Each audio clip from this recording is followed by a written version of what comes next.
KKR যদি এই কিছু পেলোয়ারদের ধরে রাখতে পারে তাহলে মনে রাখবেন 2000 IPL 26-এ কেকেআর কে হারানো খুবই মুশকিল হয়ে যাবে। কারণ রয়েছে যে এই তালিকায় কিছু নাম এমন এমন রয়েছে যা কোনো বলার কথা না। বন্ধুরা, IPL 2026-এ মিনি অপশনের আগে কলকাতা নাইট রাইডার্সের রিটেনশন প্রায় নিশ্চিত। রিটেন করতে পারে এই 10 থেকে 12 জন পেলোয়ারকে। এই রিটেনশনের উপরে নির্ভর করছে কেকেআর এর ফিউচার।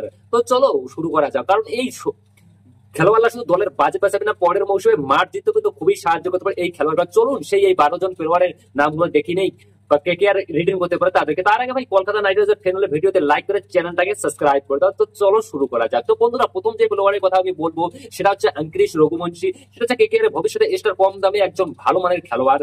ঠিক আছে, খুব তাড়াতাড়ি কিন্তু ইন্ডিয়া টিমের চান্স পেয়ে যাবেন। 2 নম্বরে হচ্ছে সুনীল নারিয়ান, যাকে কেকেআর রিটেন করতেছে 100%। এখনো পর্যন্ত দলের ম্যাচ উইনার তিনি, কিন্তু অভিজ্ঞ স্পিন রয়েছে এবং ওপেনিং এ যে এসে শুরুবাত দেয় যা গুরু বলার কথা না। তিনিও থাকতে চলেছেন এবং তারপরে রিঙ্কু সিং থাকতে চলেছেন, যদিও ফর্মে নেই কিন্তু ফিনিশার কিন্তু অসাধারণ।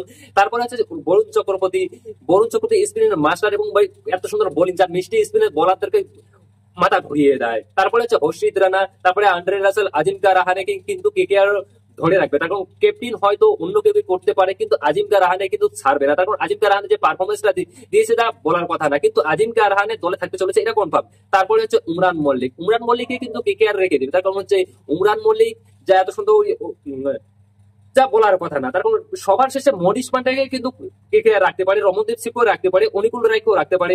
এই প্লেয়ারদের ছাড়া কিন্তু কেকেআর তেমন ভাবে কাউকে আর দলে রাখতে চলে আমার পার্সোনালি মনে হয়। ভেঙ্কটেশ আইয়ার তো ভাই কেকেআর দল থেকে কনফার্ম চলে যেতেছে, তার কারণ এত টাকা দিয়ে রাখতে পারবে না। তখন তিনি হয়তো দলে আবারও পরে ফিরে আসবেন যদি যদি লাখ খুব ভালো থাকে, আবারও যদি কেকেআর দলে ফিরে আসতে পারে। কেকেআর কিন্তু আর 24 কোটি টাকা বাজেট দিয়ে ভেঙ্কটেশ আইয়ারকে নেবে না। তার কারণ হচ্ছে যে ভেঙ্কটেশ আইয়ার 2025 IPL যে পারফরমেন্সটা দেখিয়েছে সেটা কিন্তু ভাই 4 কোটি টাকার পারফরমেন্স। হয়তো ভেঙ্কটেশ আইয়ারকে কেকেআর 3 থেকে 4 কোটি টাকা দিয়ে আবারও নিতে পারে। তো দেখা যাক ভেঙ্কটেশ আইয়ারকে কি করে কেকেআর। আর যেগুলা প্লেয়ারের নাম বললাম এগুলা প্লেয়ারকে যদি কেকেআর রিটেন করে আমার মনে হয় কম বাজেটের মধ্যে খুব ভালো একটা প্লেয়ার স্টার হয়ে যাবে। পরে আমরা ভালো ভালো পেসার কিনতে পারবো, ভালো ভালো উইকেট কিপার কিনতে পারবো। তো দেখা যাক কি হয় শেষ।